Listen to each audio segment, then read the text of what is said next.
আমাদের মোবাইলে থাকা গুগল ক্যালেন্ডারটা যে শুধুমাত্র তারিখ দেখার জন্য ব্যবহার হয় এমনটা না, এখানে আরও বেশ কিছু অ্যাডভান্স ফিচার রয়েছে যেগুলো আমাদের সকলেরই জানা উচিত। সেগুলো জানলে আমাদের দৈনন্দিন কাজ আরও সহজ হবে। তো আমি আপনাদেরকে দেখিয়ে দেই। প্রথমে এখানে দেখতে পাচ্ছেন যে একটা প্লাস আইকন আছে।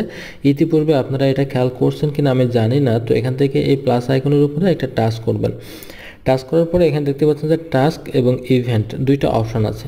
এখান থেকে আপনি যদি টাস্কের উপরে টাচ করেন তাহলে এখানে বেশ কিছু অপশন পাবেন।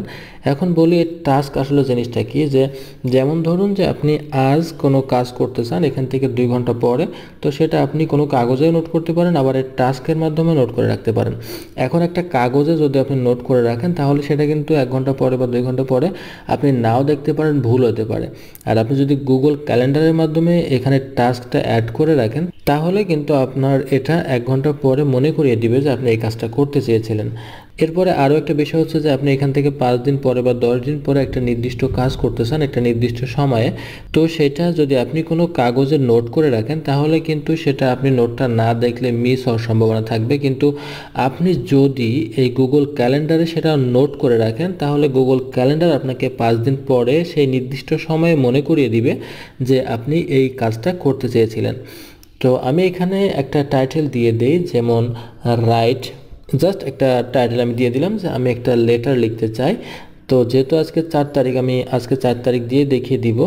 এখানে আরেকটা অপশন আছে অল ডে। আপনি যদি সারা দিন একটা কাজ করতে চান তাহলে এখান থেকে অল ডে এই রেডিও বাটনটা 1 রেখে দিবেন। আর যদি আপনি চান যে সারা দিনের একটা নির্দিষ্ট অংশ আপনি কাজ করতে চান বা একটা নির্দিষ্ট সময় আপনি কাজটা করতে চান, সেক্ষেত্রে আপনি এখান থেকে ওয়াল ডেটা অফ করে দিবেন। অফ করে দেওয়ার পরে এখানে ডান দিকে দেখতে পাবেন যে টাইম পাবেন। তো এখান থেকে এই টাইমের উপরে টাচ করবেন। টাচ করার পরে আমি এখান থেকে টাইম দিয়ে দেই 9টা 40। আমি চাচ্ছি যে সকাল 9টা 40 আমি একটা লেটার লিখতে। তো এটা টাইমটা সেট করার পরে এখান থেকে ওকেতে টাচ করে দিবেন।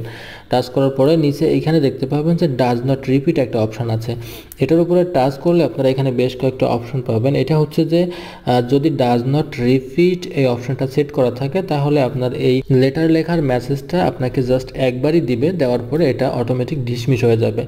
আর তারপরে আপনি এখানে যে অপশনটা আছে এভরিডে, আপনি যদি এভরিডে দিয়ে দেন তাহলে প্রতিদিন 9টা 40 আপনাকে মনে করিয়ে দিবে যে আপনি একটা লেটার লিখতে চেয়েছিলেন। এরপরে আপনি এখানে আবার যদি টাচ করেন এখান থেকে এভরি উইক যে অপশনটা আছে সেটা সেট করার পরে আপনি প্রতি সপ্তাহে একটা মেসেজ পাবেন যে আপনি একটা কাজ করতে চেয়েছিলেন। এভাবে এখানে আরও বেশ কিছু অপশন আছে যেগুলো আমি এখন আর না বলি, এগুলো আপনি বুঝতে পারবেন আশা করি। এরপরে এখানে আরেকটা যে অপশন আছে সেটা হচ্ছে যে অ্যাড ডিটেলস। তো আপনি কি কাজ করতে চান সেটা ডিটেলস এখানে লিখতে পারেন। তো যেমন ধরুন আমি লিখে দিই টেক এ পেপার। আপনি জাস্ট এখানে একটা নোট করে রাখতে পারেন। নোট করার পরে আপনি এখান থেকে যদি সেভে টাচ করেন তাহলে এটা সেভ হয়ে যাবে, আপনাকে 9টা 40 মনে করিয়ে দিবে। তো এখানে দেখতে পাচ্ছেন যে আমার 4 তারিখে কিন্তু একটা টাস্ক অ্যাড করা হয়েছে। এটা যদি আপনি আরও ডিটেলসে দেখতে চান তাহলে এখান থেকে 3 লাইনের উপরে টাচ করবেন। টাচ করার পরে এখান থেকে ডে এর উপরে টাচ করে দেবেন। দিলে দেখতে পাচ্ছেন যে 4 তারিখে আমার কি টাস্কগুলো আছে সেগুলো এখানে থাকবে। তো যেহেতু আমি একটা টাস্ক অ্যাড করেছি রাইট এ লেটার, এটা এখানে আছে। তো এখন যদি আমি এখান থেকে ক্লোজ করে দেই সব কিছু, একটু অপেক্ষা করি, 9টা যখন 40 বাজবে তখন দেখবেন যে আমার মোবাইলে একটা মেসেজ চলে আসবে যে আমি একটা লেটার লিখতে চেয়েছিলাম। তো দেখতে পাইলেন যে আমার মোবাইলে কিন্তু একটা মেসেজ চলে আসছে যে আমি একটা লেটার লিখতে চেয়েছি সেটার উপরে, এবং ডেসক্রিপশনে যেটা আমি লিখেছিলাম take a paper and write a letter. তো এভাবে কিন্তু আপনারা যে কোনো টাস্ককে অ্যাড করে রাখতে পারেন। এখন এটা যদি আপনার কাজ কমপ্লিট হয়ে যায়, এখন আপনি লেটারটা লেখার পর আপনি যদি এখান থেকে মার্ক কমপ্লিটেডের উপর টাচ করেন তাহলে আপনার ক্যালেন্ডারে আসার পর দেখতে পাবেন যে আপনার এই যে 9টা 40 একটা টাস্ক ছিল সেটা কিন্তু কমপ্লিট করেছেন এবং সেটা এখান থেকে কেটে দেওয়া হয়েছে। তো এটা আমি আরও বিস্তারিত দেখার জন্য এখানে 3 লাইনে টাচ করলাম, মানতে আসলাম। আসার পর দেখতে পাচ্ছেন যে এই যে 4 তারিখের যে টাস্কটা ছিল সেটা কিন্তু আমার কমপ্লিট হয়েছে, যেটা কেটে দেওয়া হয়েছে। তো এখন এখানে আরেকটা ইন্টারেস্টিং অপশন আছে, সেটা হচ্ছে যে ইভেন্ট। আপনি ইভেন্টের উপরে টাচ করবেন। টাচ করার পরে এখানে বেশ কিছু অপশন পাবেন। এখন আমি বলি ইভেন্টটা কি। ইভেন্টটা হচ্ছে যে কারোর বার্থডে এখান থেকে 1 মাস পরে বা 2 মাস পরে বা 5 মাস পরে 1 বছর পরে হতে পারে। তো যে কারোর বার্থডেটা আপনি আজকে শুনলেন এবং চাচ্ছেন যে তাকে আপনি বার্থডে উইশে অবশ্যই উইশ করবেন। তো এখন সেই যে নির্দিষ্ট তারিখটা আপনাকে যদি মনে রাখতে হয় তাহলে এখান থেকে 2 মাস 3 মাস পর্যন্ত আপনাকে একটা তারিখ মনে রাখতে হবে। কিন্তু আপনি যদি এই ইভেন্টের মাধ্যমে তার তারিখটাকে নোট করে রেখে দেন, তাহলে কিন্তু তার বার্থডে ঠিক 1 ঘন্টা আগে বা একদিন আগে বা 2 দিন আগে বা 5 দিন আগে আপনি যখনই টাইম সেট করবেন সেই টাইমেই কিন্তু আপনাকে মনে করিয়ে দিবে। তো আমি বিস্তারিত কাজের মাধ্যমেই বলি। আপনি এখানে একটা টাইটেল দিবেন। তো আমি জাস্ট এখানে বার্থডে লিখে দিলাম। বার্থডে লেখার পর এখানে দেখতে পাচ্ছেন যে ওয়ার্ল্ডে একটা অপশন আছে, এই রেডিও বাটনটা অন করে দিলে আপনার ওই যে তারিখটা সেট করবেন সেই তারিখটা সারা দিন বার্থডে হিসেবে কাউন্ট হবে এবং আপনাকে সেই দিনের আগে মনে করিয়ে দিবে। এখন আপনি যদি এখান থেকে চান যে ওয়ার্ল্ডেটা অফ করে দিতে, তাহলে একটা নির্দিষ্ট সময়কে সেট করতে পারবেন। তো যেমন ধরুন যে আপনার স্পেশাল কোনো পার্সনের বার্থডে ডিসেম্বরের 12 তারিখে, তো আপনি এখান থেকে এই যে ডেটের উপরে টাচ করবেন, টাচ করার পরে এখান থেকে একটু সোয়াইপ করে ডান দিকে আসবেন, আসলে কিন্তু এখানে ডিসেম্বর পেয়ে যাবেন। ডিসেম্বরের এখানে 12 তারিখটা সেট করে দিবেন। সেট করে দিয়ে জাস্ট ওকেতে টাচ করে দিবেন। টাচ করে দেখতে পাচ্ছেন যে ডিসেম্বরের 12 তারিখে আপনার ইভেন্টটা সেট হয়েছে। এখন টাইমটাও যদি সেট করতে চান তাহলে এখান থেকে টাইম সেট করে দিবেন। তো এই টাইমের উপরে টাচ করবেন, টাচ করার পরে ধরুন যে আমি 12টা থেকে ইভেন্টটা শুরু করতে যাচ্ছি, তো রাত 12টা AM থেকে। এখন এখান থেকে ওকেতে টাচ করে দিবেন। তো এখানে দেখতে পাচ্ছেন যে রাত 12টা থেকে 1টা পর্যন্ত একটা ইভেন্ট সেট করা হয়েছে। এখন এখানে আরও অনেক সেটিংস আছে, সবগুলো দেখার প্রয়োজন নাই। এখান থেকে যে ডাজ নট রিপিট যে অপশনটা, এটা আশা করি আপনারা বুঝতে পারছেন, কারণ ইতিপূর্বে আমি টাস্ক নিয়ে কথা বলেছি এগুলো নিয়ে, যার জন্য এটার কথা বললাম না। এরপরে এখানে যে অপশন আছে অ্যাড পিপল, আপনি যদি চান যে অন্য কাউকে ইনভাইট করতে এই ইভেন্টে, তাহলে এখান থেকে অ্যাড পিপলে যেয়ে তার মেল অ্যাড্রেসটা দিয়ে আপনি এখানে অ্যাড করে নিতে পারবেন। ইমেল অ্যাড্রেসটা লিখবেন, লেখার পরে জাস্ট ডানে টাচ করে দিবেন, দিলে সে এখানে এই ইভেন্টে অ্যাড হয়ে যাবে। এখন এখানে আরেকটা ইম্পর্টেন্ট বিষয় আছে, সেটা হচ্ছে যে আপনি কত সময় পূর্বে রিমাইন্ডার চান।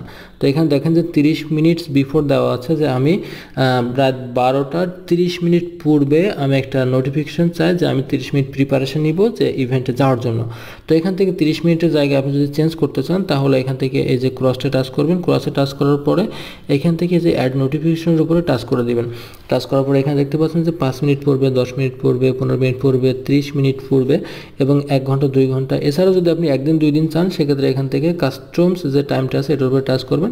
টাচ করার পরে এখানে আপনি ধরুন যে 2 দিন পূর্বে একটা নোটিফিকেশন চাইতেছেন, যে আমার 2 দিন পূর্বে একটা নোটিফিকেশন দিবে, আমি 2 দিন যাবত তার জন্য প্রিপারেশন নিব। ওকে, তো এখান থেকে জাস্ট এখান থেকে 2 দেওয়ার পরে এখান থেকে ডেজ দিয়ে দিলেন। দেওয়ার পরে আপনি জাস্ট এখান থেকে ডানে টাচ করে দিবেন। এরপরে এখানে যেটা আছে যে অ্যাড ডিসক্রিপশন, যে আপনি কি কি কার্যক্রম করতে চান তার বার্থডে পার্টি উপলক্ষে বা বার্থডে ইভেন্ট উপলক্ষে, তো আপনি সেগুলো এখানে নোট করে রাখতে পারেন। যেমন ধরুন আমি এখানে লিখলাম যে পারচেস এ গিফট, তো আমি এখানে দিয়ে দিলাম যে পারচেস এ গিফট বক্স। ওকে, তো আপনি এখানে যেটা প্রয়োজন মনে করেন সেটা লিখতে পারেন, লিখে এখান থেকে সেভ দিয়ে দিবেন। সেভ দেওয়ার সময় এখানে একটা মেসেজ দিচ্ছে, এটা হচ্ছে যে আপনি যে ইমেলটা অ্যাড করেছেন তাকে ইনভাইট করতেছেন এই ইভেন্টে, এখন তাকে ইনভাইট করতে চান নাকি তাকে ইনভাইট ছাড়াই আপনি এটা সেভ করতেছেন। তো আমি যেহেতু তাকে মেইল অ্যাড করেছি, তাকে অবশ্যই ইনভাইট করতে চাই, ইনভাইটে দিয়ে এখান থেকে সেন্ডে টাচ করে দিলাম। সেন্ডে টাচ করার পরে আপনি এখানে দেখতে পাচ্ছেন না, কিন্তু যদি এখান থেকে ডান দিকে আসেন দেখবেন যে ডিসেম্বরের এই যে 12 তারিখে একটা বার্থডে ইভেন্ট অ্যাড হয়ে আছে। আপনি যদি এটা আরও ক্লিয়ার দেখতেছেন তাহলে এখান থেকে 3 লাইনে টাচ করবেন, টাচ করার পরে আপনি 3 ডেজ দিয়ে দেন। 3 ডেজ দেওয়ার পরে এখান থেকে একটু সোয়াইপ করে ডান দিকে আসেন। তো এখানে আসলে দেখতে পাচ্ছেন যে 12 তারিখে আমার একটা ইভেন্ট আছে, যেটা হচ্ছে বার্থডে ইভেন্ট, এবং আমাকে ঠিক 12 তারিখের 2 দিন পূর্বেই মনে করিয়ে দিবে যে একটা বার্থডে ইভেন্ট আছে, তার জন্য আমাকে প্রিপারেশন নিতে হবে, কিছু গিফট কিনতে হবে। ওকে,